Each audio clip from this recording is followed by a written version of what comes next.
오늘도 이 은혜 말씀을 읽고 듣고 묵상하는 우리 모두에게 예수님으로 행복한 한 날이 되시기를 주님의 이름으로 축복합니다.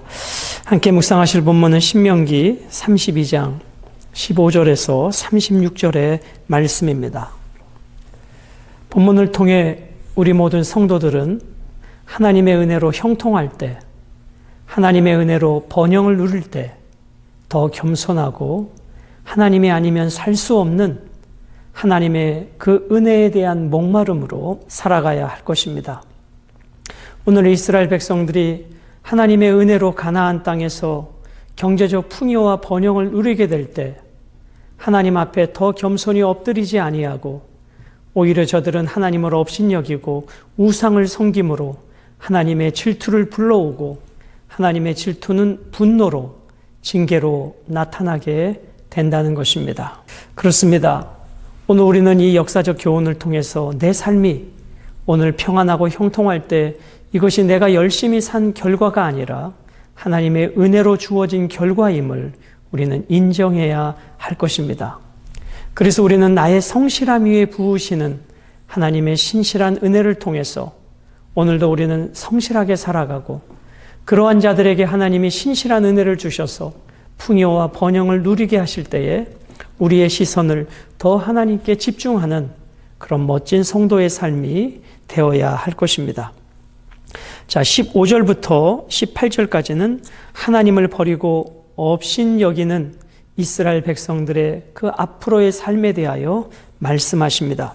그런데 여수run이 기름짐에 발로 찼도다. 내가 살찌고 비대하고 윤택함에 자기를 지으신 하나님을 버리고 자기를 구원하신 반석을 업신 여겼도다. 자, 여수run이란 뜻은 옳다, 의롭다, 정의롭다, 즉 의로운 자라는 것입니다. 하나님께서는 이스라엘 백성들을 향해서 여수run이라 부르셨습니다. 하나님의 언약을 맺은 자로서 너희는 의로운 자다. 하나님으로부터 의롭다함을 얻은 백성이었으나 저들은 하나님을 버리고 우상을 섬김을 통해서 하나님 앞에 거역한 백성이 되었습니다. 언제요? 살찌고 비대하고 윤택할 때 말입니다. 즉 먹고 살만할 때, 세상적인 풍요와 번영을 누릴 때 하나님이 주신 그 풍요와 번영을 은혜로 여기지 아니하고 그것을 통해서 육체의 기회를 삼아 하나님을 버리고 자기를 구원하신 반석, 즉 하나님을 업신 여겼습니다. 15절에 보면 기름짐에라는 단어가 있습니다. 번영과 풍요를 상징하는 단어죠. 원래 이스라엘은 황무지였습니다. 애굽에서도 황무지였고 광야 40년도 하나님의 은혜로 만나와 메추라기를 먹었지만 거칠은 인생이었습니다. 그러나 이제 하나님께서 가나안의 기름진 땅으로 인도하셨는데 황무지에서 기름진 복을 주셨는데 그 기름진 복의 은혜를 잊어버리고 저희는 불의한 길, 방탕한 길로 나아가게 됐다는 것입니다. 하나님을 업신 여겼도다. 구원의 반석이신 하나님을 업신 여겼다. 업신 여기다는 말은 경시하다, 무시하다, 경멸하다, 도덕적, 종교적으로 어리석은 행동을 말합니다. 업신 여겼다라는 말은 하나님과 맺은 언약을 무시했다, 깨트려 버렸다, 가볍게 여겼다, 그러한 의미입니다. 16절, 그들이 다른 신으로 그의 질투를 일으키며 가증한 것으로 그의 진노를 격발하였도다. 자, 가증한 것은 혐오스러운 것, 몹시 싫어하는 것, 그것이 무엇이었습니까? 우상이었습니다. 하나님께서는 하나님이 가장 혐오하시고 싫어하시는 우상을 이스라엘 백성들이 가나안 땅에서 섬기게 되었다는 것입니다. 그로 인하여 하나님은 크게 진노하십니다. 17절, 그들은 하나님께 제사하지 아니하고 귀신들에게 하였으니 꼭 그들이 알지 못하던 신들, 근래에 들어온 새로운 신들, 너희의 조상들이 두려워하지 아니하던 것들이로다.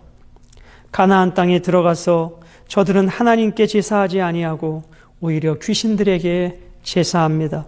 그들이 알지 못하던 신들, 근래에 들어온 새로운 신들, 즉 실제로 존재하진 않지만 가나안 족속과 그 근방의 사람들이 섬겼던 우상 앞에 마음을 빼앗겨 버렸습니다. 왜 그랬을까요? 하나님은 눈에 보이는 형상이 없습니다. 어떠한 형상도 만들지 말라고 했습니다. 그러나 가나안 사람들은 눈에 보이는 형상이 있습니다. 그래서 이스라엘 백성들도 이왕이면 눈에 보이는 실체가 우리를 인도해 줄 것이라고 하는 마음의 안정, 평안을 더 추구하게 되었다는 것입니다. 사랑하는 여러분, 오늘도 지금 이 시대에도 하나님은 어떠한 형상도 만들지 말라 하십니다. 그러나 사람들은 끊임없이 눈에 보이는 형상을 만들어 놓고 그 형상에 절하고 예배하는 우상 숭배를 통해서 심적 안정을 얻으려 하는 것입니다. 그것은 종교적 자기 속임이요 하나님을 기만하는 행위인 것입니다. 18절, 너를 낳은 반석을 내가 상관하지 아니하고 너를 내신 하나님을 내가 잊었도다. 너를 낳은 반석, 너를 내신 하나님. 하나님은 자신을 출산하는 그 고통을 통해서 이스라엘 백성들을 여기까지 인도하시는 하나님의 수고와 애씀을 표현합니다. 그러나 저들은 가나안 땅에 들어가서 풍요로울 때 그 하나님을 업신여기고 무시해 버렸습니다.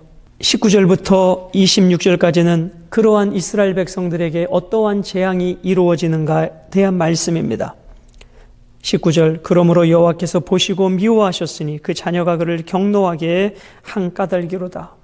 우상 숭배하는 저들을 하나님께서 진노하셨습니다. 그가 말씀하시기를 내가 내 얼굴을 그들에게서 숨겨 그들의 종말이 어떠함을 보리니 그들은 심히 패역한 세대요 진실이 없는 자녀이미로다. 이스라엘의 종말 보기를 원하신다. 얼마나 심각한 말씀입니까? 종말은 이스라엘이 여호와를 떠나 배교함으로 그들이 후일에 당할 하나님의 재앙, 하나님의 심판을 말하고 있습니다. 저들은 심히 패역한 세대요 진실이 없는 자녀다. 패역했다. 삐뚤어진 세대다. 진실이 없다. 언약에 신실함이 없다. 약속에 성실함이 없다. 그런 뜻입니다.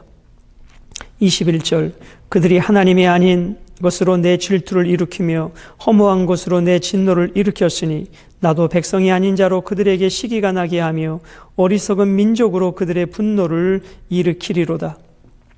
자, 허무한 것은 수증기라는 뜻입니다. 즉 쉽게 사라지는 것을 말합니다. 가치 없는 것을 말합니다.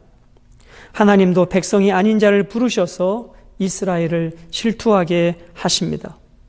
22절, 그러므로 내 분노의 불이 일어나서 수월의 깊은 곳까지 불사르며 땅과 그 소산을 삼키며 산들의 터도 불타게 하는도다. 내 분노의 불, 하나님의 심판을 말합니다. 주변 국가들을 통한 이스라엘의 징계, 가뭄을 통한 자연적 징계를 말씀합니다. 스올이라고 하는 것은 지하 세계에 죽은 자들이 가는 곳입니다. 하나님의 진노는 땅의 모든 소산물에도 영향을 미칩니다. 그만큼 하나님의 진노가 우상 숭배하는 자들에게 크게 임하게 될 것이다. 가뭄과 흉년 통해서 메뚜기 재앙을 통해서 하나님은 땅의 소산들까지 재앙을 내리실 것입니다. 23절, 내가 재앙을 그들 위에 쌓으며 내 화살이 다할 때까지 그들을 쏘리로다. 화살은 하나님의 재앙을 표현하는 구체적인 것입니다. 그만큼 하나님은 저들을 사랑하셨고 언약에 신실하셨지만 그 언약을 헌신짝처럼 버리고 업신여기는 저들을 향하여 하나님의 진노가 이렇게 크게 나타난다는 것입니다. 24절, 그들이 주림으로 쇠약하며 불같은 더위와 독한 질병에 삼켜질 것이라. 내가 들짐승의 이와 티끌에 가는 것의 독을 그들에게 보내리로다. 밖으로는 칼에, 방 안에서는 놀람에 멸망하리니 젊은 남자도 처녀도 백발 노인과 함께 젖먹는 아이까지 그리하리로다. 내가 그들을 흩어서 사람들 사이에서 그들에 대한 기억이 끊어지게 하리라 하였으나, 하나님께서 이렇게 징계를 통해서 굶주림으로, 뜨거운 불이 타오르는 것 같은 열기로, 독한 질병으로, 뱀이나 정갈 등의 독으로 하나님은 이스라엘 백성들을 징계하실 것입니다. 총체적 하나님의 심판이요, 총체적 재앙인 것입니다. 자, 27절부터 마지막 36절까지는 이렇게 범죄한 이스라엘 백성들을 징계하시기 위해서 주변 나라들을 일으키셔서 그들을 강대하게 하셔서 이스라엘을 징계하십니다. 자, 그런데 그 채찍의 도구로 쓰임받는 이방 나라들이 자기들이 강대하여 그렇게 된 것처럼 생각하는 교만을 가질 때에 하나님께서는 이방 나라 역시 징계하시고 그리고 고통 중에 있는 이스라엘 백성을 다시 긍휼히 여기실 것이라는 말씀입니다. 자, 27절. 혹시 내가 원수를 자극하여 그들의 원수가 잘못 생각할까 걱정하였으니 원수들이 말하기를 우리의 수단이 높으며 여호와가 이 모든 것을 행함이 아니라 할까 염려함이라. 무슨 말씀입니까? 이스라엘 백성들을 징계하시기 위하여 주변 나라들을 강대하게 하셨습니다. 그 주변 나라들이 하나님이 우리를 도우셔서 강대하게 된 것이 아니라 자기들 스스로 강대하게 되어졌다고 교만하게 생각한다는 것입니다. 그들은 모략이 없는 민족이라 그들 중에 분별력이 없도다. 즉 하나님에 대한 역사에 대한 통찰력, 하나님에 대한 분별력이 없는 이방 민족이었습니다. 만일 그들이 지혜가 있어 이것을 깨달았으면 자기들의 종말을 분별하였으리라. 무슨 말씀이죠? 하나님의 백성 이스라엘이 하나님의 언약을 버리고 우상 숭배할 때 이렇게 징계받는 것처럼 저 이방 민족도 우리도 우상을 섬기면 저와 같이 하나님의 재앙을 받을 것을 분별하는 지혜가 있었으면 얼마나 좋았을까라는 그런 표현인 것입니다. 30절. 그들의 반석이 그들을 팔지 아니하였고 여호와께서 그들을 내주지 아니하셨더라면 어찌 하나가 천을 쫓으며 둘이 만을 도망하게 하였으리요. 진실로 그들의 반석이 우리의 반석과 같지 아니하니 우리의 원수들이 스스로 판단하도다. 여러분, 역사의 주권자는 하나님이십니다. 오늘 하나님은 이스라엘 백성을 징계하시기 위해서 이방 민족을 일으키시는 분이기도 하는 것입니다. 그 이방 민족은 자기들이 잘나서가 아니라 하나님께서 저들을 강대케 하셨다는 것을 기억해야 하는 것입니다. 32절. 이는 그들의 포도나무는 소돔의 포도나무요 고모라의 밭의 소산이라. 그들의 포도는 독이 든 포도니 그 송이는 쓰며 그들의 포도주는 뱀의 독이요 독사의 맹독이라. 이것이 내게 쌓여 있고 내 곳간에 봉하여 있지 아니한가. 그들이 실족할 그때에 내가 보백하리라. 그들의 환난 날이 가까우니 그들에게 닥칠 그 일이 속히 오리로다. 참으로 여호와께서 자기 백성을 판단하시고 그 종들을 불쌍히 여기시리니 곧 그들의 무력함과 갇힌 자나 노인자가 없음을 보시는 때로다 말씀합니다. 그렇습니다, 여러분. 지금 주변 나라들이 강대하여 이스라엘 백성들을 징계하는 채찍으로 쓰임받을 그들 역시 깨달아야 했습니다. 분별력과 지혜가 있어야 했습니다. 하나님께서 우리를 이렇게 강대하게 해주셨다는 것을. 그러나 이스라엘 백성들이 가나안 땅에서 풍요와 번영을 누리게 하신 분이 하나님인 것을 잊어버리고 우상을 숭배할 때 이렇게 징계를 받듯이 이방 나라들도 지금은 하나님이 강대케 하셨지만 저들 역시 우상을 섬기고 하나님을 대적할 때 이스라엘 백성들처럼 징계받게 될 것이다. 그것을 깨달아야 한다. 그렇게 말씀해주고 있는 본문입니다. 그리고 마지막 절에는 하나님께서 고통 중에 있는 이스라엘 백성들을 다시 긍휼히 여기시는 아버지의 아픈 사랑을 표현해 주고 계십니다. 오늘 말씀을 이렇게 정리해 볼까요? 오늘 15절에 여수룬이 기름짐의 발로 찼도다. 여수룬이라는 이름의 뜻은 의로운 자, 정직한 자, 그런 뜻입니다. 그런데 그 이름값을 하지 못하고 불의한 자, 불순종한 자, 패역한 자 되었습니다. 어떨 때요? 기름지고 배부르고 먹고 살만할 때 말입니다. 오늘 우리는 이 영적인 원리를 우리에게도 적용해야 합니다.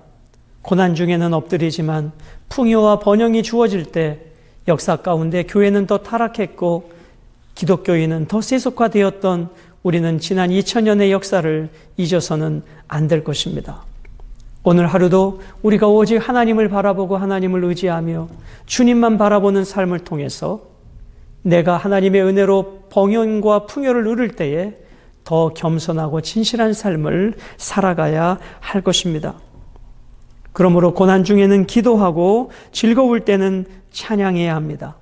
하나님은 질투하시기까지 우리를 사랑하시며 그 질투는 때로는 하나님의 심판을 불러온다는 것을 우리는 기억해야 합니다. 오늘도 빼앗겨버렸던 세상을 향한 우리의 시선을, 풍요 앞에 빼앗겨버렸던 우리의 마음을 하나님 앞에 다시 고정하고 저 영원한 천성에 이룰 때까지 오직 하나님의 은혜, 오직 하나님만 바라보며 오늘도 전진하는 복된 한날이 되시기를 주님의 이름으로 축복합니다.